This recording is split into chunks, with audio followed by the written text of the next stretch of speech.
Eh bien salut tout le monde, c'est Flo, j'espère que vous avez la forme. Alors aujourd'hui on va avoir une configuration PC gamer pour un budget de 700 € et sa variante à 800 €. Donc c'est un budget vraiment que vous me demandez régulièrement et vous avez raison, parce que c'est vraiment pour moi je pense le meilleur rapport qualité-prix.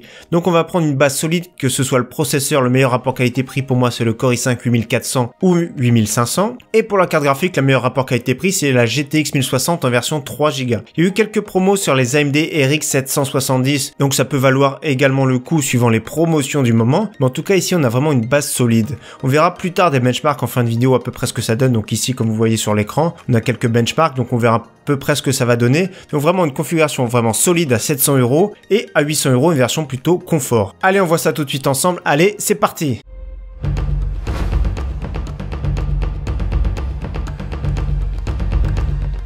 Donc on est parti avec le processeur, le très bon Core i5 8500. Alors ici il est pas trop cher, 199 €. La version i5 8400 qui est un petit peu moins de fréquence mais qui est aussi très bien, donc il se retrouve entre 180 et 200 €. Donc ici la différence c'est que la fréquence part de 3 GHz, le Core i5 8400 ça part à 2,8, le turbo donc le boost va monter jusqu'à 4,1 GHz. Donc vraiment c'est un processeur 6 cœurs qui est vraiment très à l'aise en gaming. En streaming, il peut être à l'aise aussi également, mais attention, quand on joue en streaming, il faut diviser presque par deux par moment les FPS affichés, donc voilà, faites attention, le streaming est aussi très exigeant sur le processeur, donc actuellement les Ryzen 5 et 7 sont vraiment excellents pour le streaming, et les Core i7 sont vraiment plus recommandés, mais celui-ci pour du streaming moyen, ça se débrouille vraiment très bien. Au niveau de la carte mère, j'ai choisi la très belle, voilà, franchement, à chaque fois je le dis, j'aime beaucoup les cartes mères MSI, donc ici la B360 Gaming Plus. Donc voilà, elle est vraiment très sobre, rouge et noir, ça a un look vraiment que j'aime beaucoup. On retrouve actuellement soit le look blanc et noir ou soit les looks noir et rouge. Donc franchement ici vraiment très bien. Donc format ATX plein format, on peut mettre une carte graphique, 4 slots de RAM.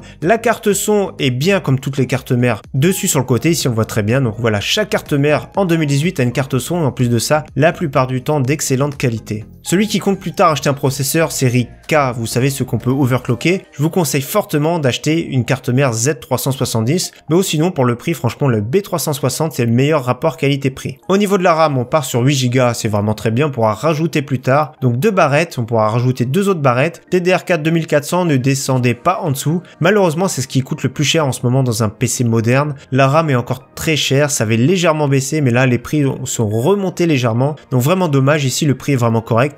J'aime beaucoup Corsair en RAM, il y a aussi G-Skill que j'aime bien et aussi Crucial, donc les trois là on peut leur faire confiance sans souci. Au niveau de la carte graphique, la GTX 1060 en version 3 Go est vraiment excellente pour jouer tous les jeux du moment en très bonne qualité, donc qualité élevée la plupart du temps à plus de 60 FPS. Donc vraiment j'aime bien celle-ci, la Zotac, parce que le rapport qualité-prix est vraiment très bien. Ça tourne entre 190 et 210 €, c'est la moins chère, c'est sûr c'est pas la plus silencieuse mais elle fait vraiment le travail, c'est une version compacte. On peut même l'intégrer par exemple à des boîtiers mini ITX. Donc pour moi c'est vraiment le meilleur rapport qualité-prix au niveau des cartes graphiques à cet été 2018. Pour le stockage du classique pour 700 €, vraiment on va pas investir le plus gros dans le stockage, on pourra faire évoluer plus tard, vous allez voir que la variante à 800 € a un meilleur stockage. Donc ici 1 Tera du classique pour 40 €, le Seagate Barracuda en version 7200 tours par minute, attention ne prenez pas une version 5400 tours par minute, c'est beaucoup trop faible, c'est vraiment destiné uniquement à du stockage. Le boîtier, je suis parti sur la marque Empire Gaming, donc je connais pas trop cette marque mais les retours sont vraiment très bons.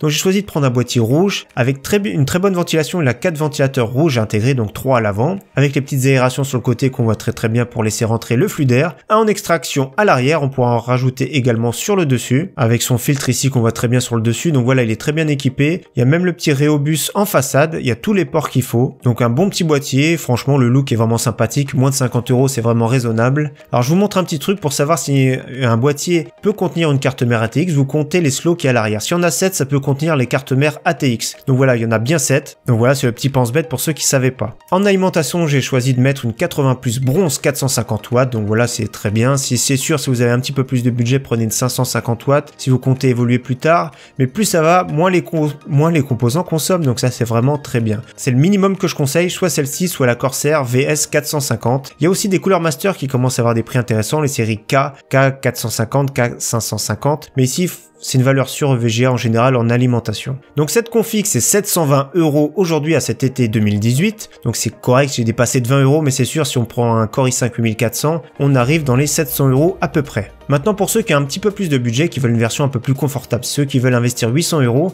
on va avoir quelques éléments de confort en plus, notamment un SSD que je recommande, l'excellent Samsung 860 EVO. Donc 250 Go, c'est vraiment le minimum que je recommande, enfin 240 certains, mais vraiment le minimum. Vous allez voir qu'à 128 on est vite à l'étroit. Donc bien sûr dessus on va installer le Windows, on va installer les quelques logiciels qu'on a, que ce soit logiciels vocaux, etc.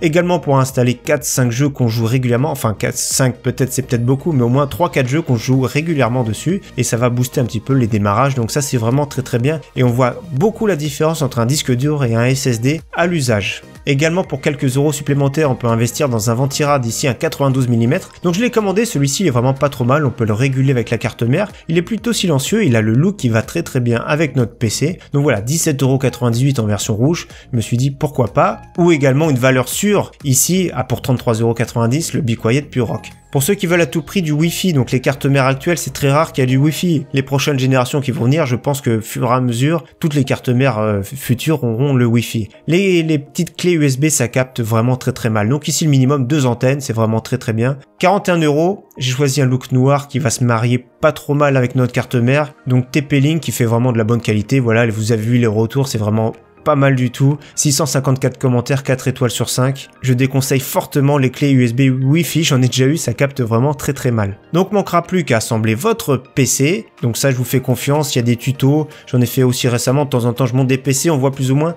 Ayez confiance en vous, c'est pas si compliqué que ça, si on suit étape par étape, vous arriverez à monter facilement votre PC. Bien sûr, il faudra aussi une licence Windows, donc j'avais fait une vidéo comment installer Windows donc à partir d'une clé USB. La clé ici, j'ai un petit code pour avoir moins 10% qui m'ont fourni directement SCDK, ils ont été sympas, ils m'avaient fourni ça sur Twitter, donc ça fait la clé à 11 € et quelques Windows 10 Pro. J'en ai déjà commandé 2 fois et j'ai pas eu de problème, donc voilà, c'est pour ça que je fais confiance et que je vous le conseille. Pour d'autres PC, bien sûr, comme à chaque fois, il y a mon site, c'est la première ligne de la description. Donc plusieurs types de configurations pour tout budget. Donc je vous incite, pour ceux qui veulent, à regarder un œil. Vous n'êtes pas obligé, mais au moins, il y a un choix de configuration. Peut-être que n'hésitez pas à me dire s'il y a quelque chose qui vous semble incohérent. Et maintenant, on regarde quelques benchmarks. Donc voilà, ici, c'est la version PC portable de la GTX 1060. Donc ce sera un petit peu supérieur au benchmark indiqué. Pour Fortnite, le jeu du moment, donc en ultra épique, c'est 80 FPS.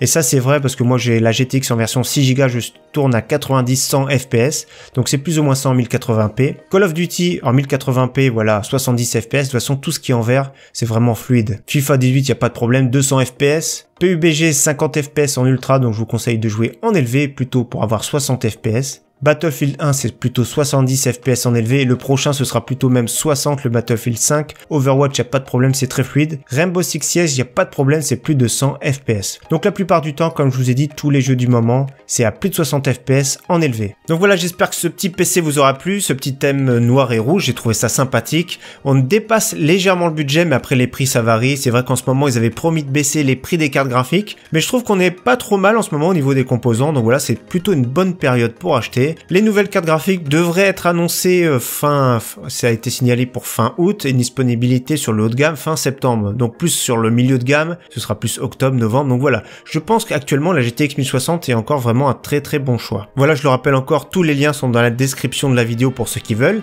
En tout cas, encore une fois, merci à tous, à très bientôt, ciao bye.